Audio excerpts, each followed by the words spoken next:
ગાંધીનગરમાં આરોગ્ય મંત્રીની અધ્યક્ષતામાં ચાંદીપુરા વાયરસ મુદ્દે ઉચ્ચસ્તરીય બેઠક, સઘન સર્વેલન્સ અને ફોગિંગના અપાયા આદેશ. ગાંધીનગર ખાતે રાજ્યના આરોગ્ય મંત્રીની અધ્યક્ષતામાં ચાંદીપુરા વાયરસના સંભવિત પ્રકોપ અને તેના નિયંત્રણ સંદર્ભે એક ઉચ્ચસ્તરીય સમીક્ષા બેઠક યોજવામાં આવી હતી. આ બેઠકમાં રાજ્યની પ્રવર્તમાન આરોગ્યલક્ષી પરિસ્થિતિનો તાગ મેળવી આરોગ્ય વિભાગના અધિકારીઓને રોગચાળો ડામવા માટે દવાઓનો પૂરતો જથ્થો ઉપલબ્ધ કરાવવા, સઘન ફોગિંગ કરવા અને સર્વેલન્સની કામગીરી યુદ્ધના ધોરણે વધુ વેગવંતી બનાવવા માટે કડક આદેશો જારી કરવામાં આવ્યા છે. આ ઉપરાંત પરિસ્થિતિને પહોંચી વળવા રાજ્યભરના ચાઇલ્ડ સ્પેશિયાલિસ્ટને ગાંધીનગર સ્થિત મુખ્ય મથક સાથે સતત સંકલનમાં રહેવા માટે વિશેષ સૂચના આપવામાં આવી છે. આરોગ્ય વિભાગ દ્વારા રજૂ કરાયેલા આંકડાકીય અહેવાલ અનુસાર રાજ્યમાં અત્યાર સુધીમાં ચાંદીપુરા વાયરસના કુલ 27 શંકાસ્પદ કેસ નોંધાયા છે, જે પૈકી 19 સેમ્પલના લેબોરેટરી પરિણામો પ્રાપ્ત થઈ ચૂક્યા છે, જેમાં 7 કેસ પોઝિટિવ અને 12 કેસ નેગેટિવ હોવાની પુષ્ટિ થઈ છે.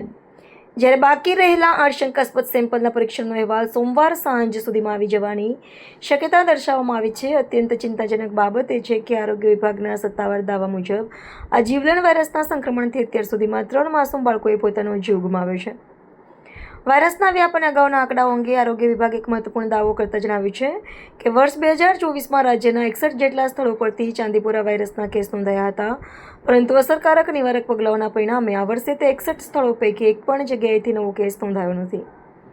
તંત્ર દ્વારા વાયરસના વાહક સમાન માખીઓના નાશ માટે વ્યાપક ઝુંબેશ ચલાવવામાં આવી રહી છે અને નાગરિકોને પણ સાવચેતી રાખવા તથા બાળકોમાં તાવ કે અન્ય કોઈ શંકાસ્પદ લક્ષણ જણાય તો તાત્કાલિક તબીબી સારવાર લેવા અપીલ કરવામાં આવી છે. ગુજરાતના આરોગ્ય વિભાગ દ્વારા આજે સચિવાલય ખાતે ઉચ્ચ અધિકારીઓ સાથે ચાંદીપુરા વાયરસના દર્દીઓના શ્રેષ્ઠમાં શ્રેષ્ઠ સારવાર આપી શકે એ માટેની મિટિંગ કરવામાં આવી હતી.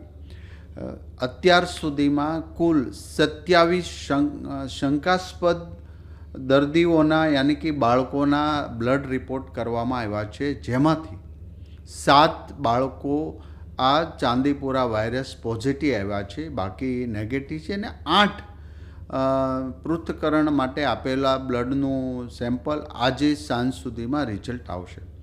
7 બાળકોમાંથી 3 બાળકોના દુઃખદ મોત થયા છે, જે ચાંદીપુરા વાયરસથી જ એમનું અવસાન થયેલું છે. બાકીના 4 પેશન્ટને, 2 ગાંધીનગર અને બાકી વડનગર હોસ્પિટલોની અંદર એને શ્રેષ્ઠ સારવાર આપી રહ્યા છે. હવે પછી અને પહેલાં ક્યારે પણ માખી ન હોય અને જે વિસ્તારમાં પેશન્ટ મળ્યું છે એ વિસ્તારમાં તો અમારી ટીમ દરેક ક્ષેત્રે પર એમનું દવા છંટકાવથી લઈ અને બધું જ જે આગોતરું આયોજન હોય કરી દેવામાં આવ્યું છે. 2024માં 61 સ્થળ પરથી આ ચાંદીપુરા વાયરસના બાળકો દાખલ કરવામાં આવ્યા હતા. એ 61 સ્થળ પર પણ ટીમ જઈ દવાનો છંટકાવ અને જાગૃતતા કરવામાં આવી. ખાસ કરીને માટીવાળા મકાન અને તિરાડો હોય એમાં જ આ સેન્ટ ફ્લાય નામની માખી થતી હોય છે ને, જે લગભગ નાના બાળકો યાની કે આમ તો 16 વર્ષ પછી એની અસર થતી હોય, પણ આ જે પેશન્ટો આવ્યા 10 વર્ષ અને એથી નીચેના બાળકો આવ્યા છે. તો મારી વિનંતી એ છે કે કાચા ઘરની અંદર નાની એવી તિરાડ હોય તો લીપણ અથવા ગાર કરીને એમને એ તિરાડો બૂરવી જોઈએ, જેથી કરીને આરોગ્ય વિભાગવાળા સ્પ્રે છાંટે અથવા તો દવાનો છંટકાવ કરે, જેથી કરીને એ માખી જીવંત ન રહે. 61 સ્થળો ઉપરથી પણ ગયા વખતે આવેલા સ્થળો પરથી એક પણ પેશન્ટ રિપીટ નથી થયું. માટે આજે આ મુદ્દે ગંભીરતા લઈ આરોગ્ય ક્ષેત્રે તમામ પ્રકારની સુવિધા પ્રાપ્ત થાય, નાના એવા સેન્ટર સુધી, અને ઇન્ડિયન મેડિકલ એસોસિએશનનું પણ મદદ લઈને એમને પણ ગાઈડ કરવામાં આવ્યા છે કે ચાઇલ્ડ સ્પેશિયાલિસ્ટ જે હોય એમને પણ આ માહિતી આપે અને એ આરોગ્ય વિભાગ ગાંધીનગર અથવા તો અમારા આરોગ્ય વિભાગ સાથે સંકલન રાખે.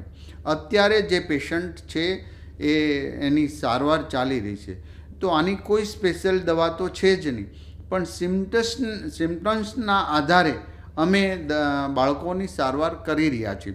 માટે આ કોઈ ગભરાવાની જરૂર નથી. સાવચેતીના ભાગરૂપે આપણે તુરંત જ દવાખાને દવા લઈએ અને એમના એ માખી કરડવાથી જ આ વાયરસ ચાંદીપુરા વાયરસ થતો હોય છે. તો આ સાવચેતીથી આપણે ચાલીશું તો ચોક્કસ પ્રકારે એક પણ બાળકને કે આ ચેપ લાગ્યો હોય તો એમને કોઈ પણ પ્રકારની નુકસાન નહીં થાય. આજ સાંજ સુધીમાં બીજા 8 રિપોર્ટ આવે અને ત્યાં સુધીમાં આપણે જે 4 બાળકોનો સારવાર આપી રહ્યા છે એ સારવાર અદ્યતન સારવાર મળી રહી છે.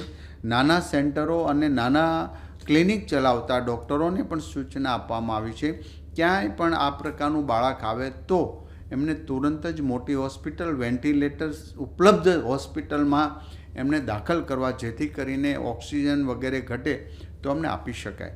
તો અત્યારના સ્થિતિએ 7 બાળકોને એની અસર છે, એમાં 3ના કરુણ મોત થયા છે, બાકી 4ની અમે ટ્રીટમેન્ટ આપી રહ્યા છીએ.